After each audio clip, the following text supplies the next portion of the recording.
আসসালামু আলাইকুম। New life dream থেকে সবাইকে স্বাগতম। যে যেখান থেকে দেখছেন আশা করছি আল্লাহর অশেষ রহমতে সবাই ভালো আছেন।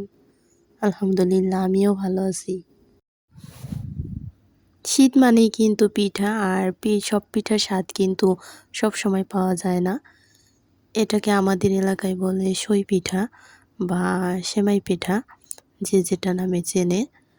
তো অনেকদিন পরে পিঠাটা শীত দেখে আমার মাকে বলছিলাম বানাতে। তো আজকেই তো আমরা বানাচ্ছি। আমি আমার বাবার বাড়ি এসেছি। আর ওইজন্য ঠিকভাবে আপনাদের কারো ভিডিও দেখতে পাচ্ছি না, আর আমিও ভিডিও দিতে পারছি না। আর এখন এই তো মা সবকিছু আগে থেকেই রেডি করে রেখেছিলেন। আর এখন আমি শুধু লড়া দিয়ে দিয়েছিলাম, কাটতে পারি না। দেখছেন আমার মা কিভাবে কাটে। আমি আর আমার বোন দুজনেই একাম্মা। তো আমার আপু তো তাও ২-১ টা হাতে ডলে, ডলে কেটে, কেটে দিচ্ছিল। আমি তো তাও পারছিলাম না। আমি শুধু লম্বা, লম্বা করে যে লোড়া বলে ওইটা দিয়ে দিয়েছিলাম। আমাদের এলাকায় বলে ঝোলা দেওয়া।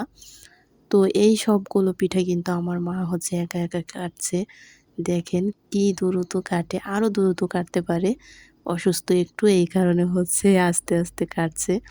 এই তো দেখেন এইখানে আমি লড়া দিয়েছি আর মা কেটে, কেটে রেখেছে। সেই সকালে বসেছি আমরা এই পিঠাটা বানাতে, আর কাটতে, কাটতে বানাতে, বানাতে প্রায় আসর হয়ে গিয়েছিল। আর তখন এই যে বানানো শেষ। এখন যে আমি মাঝখান থেকে কিছু, কিছু ভিডিও নিতে পারিনি। তো মা এইখানে মিঠাই জাল করে নিয়েছে। মিঠাইয়ের মধ্যে যে খাঁটি যে গুড় ওইটা, তো আমাদের এলাকায় মিঠাই বলে, তো আমি কিন্তু মিঠাই বলছি। যেহেতু পিঠা, পিঠাতে তো গুড়ের মিষ্টি, ভিন্ন স্বাদ। এই তো। তো এইখানে তেজপাতা দিয়েছে আর গরম মসলা দিয়েছে। গরম মসলা পরে আবার যখন বলক এসেছিল তখন উঠিয়ে ফেলেছে। আর তারপরে পিঠাগুলো অল্প, অল্প করে দিয়েছে আর নাড়াচাড়া করেছে।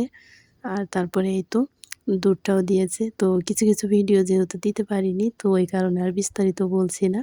ছোট্ট করে ভিডিও দিয়েছি আর ছোট্ট করে আপনাদেরকে দেখিয়ে দিচ্ছি। এখন আলাদা, আলাদা পাত্রে বেড়ে নিচ্ছে দ্রুত ঠান্ডা হওয়ার জন্য। এই তো রান্নাটা শেষ। কেমন হয়েছে জানাবেন।